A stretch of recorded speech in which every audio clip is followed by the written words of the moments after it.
Hey les gens, j'espère que vous allez bien. Aujourd'hui on se retrouve pour la première vidéo de notre chaîne et on va vous parler d'un anime qu'on a beaucoup aimé. Vous l'avez vu sur la miniature, il s'agit de Bakuman.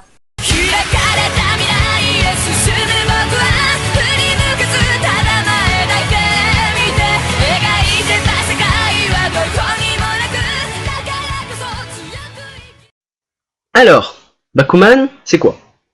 Bakuman, c'est l'histoire de Morita Kamashiro, qui est très doué pour dessiner, et de Akito Takagi, qui rêve de devenir mangaka. Akito va tenter de convaincre Mashiro de s'associer à lui, et celui-ci va finalement accepter. Mashiro et Akito vont alors tenter de créer le meilleur manga de tous les temps, et ont un but propre à chacun. Akito, par son talent d'écrivain, veut devenir un grand mangaka, et Mashiro veut se marier avec la fille de ses rêves, Azuki Miho. La série compte 3 saisons de 25 épisodes chacune, que vous pourrez trouver en VF et en VOST.fr. On doit notamment le manga à Obata Takeshi et Oba Tsugumi. Bref, il vaut le coup cet anime ou pas? Alors, oui, il le vaut très largement. D'ailleurs, vous vous en doutez, vu que c'est dans la rubrique « On a aimé ». Pour ma part, je trouve les dessins magnifiques, l'histoire plaisante, et les personnages plutôt attachants, même si j'ai connu mieux.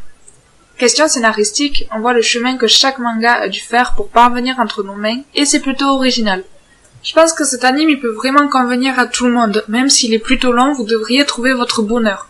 Donc si vous cherchez un anime sans prise de tête, vous pouvez y aller les yeux fermés.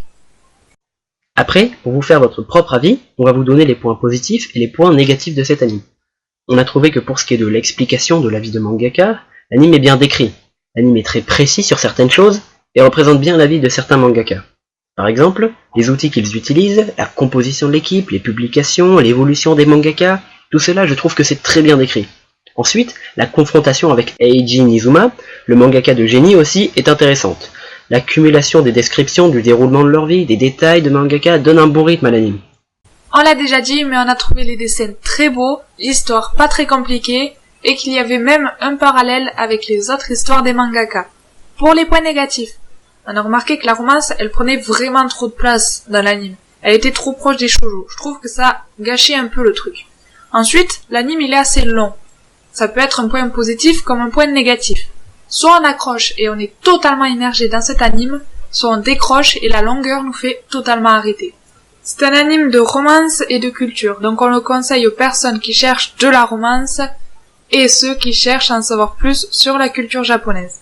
Mais on le déconseille bien sûr aux personnes qui cherchent de l'aventure, de l'action, tout ça.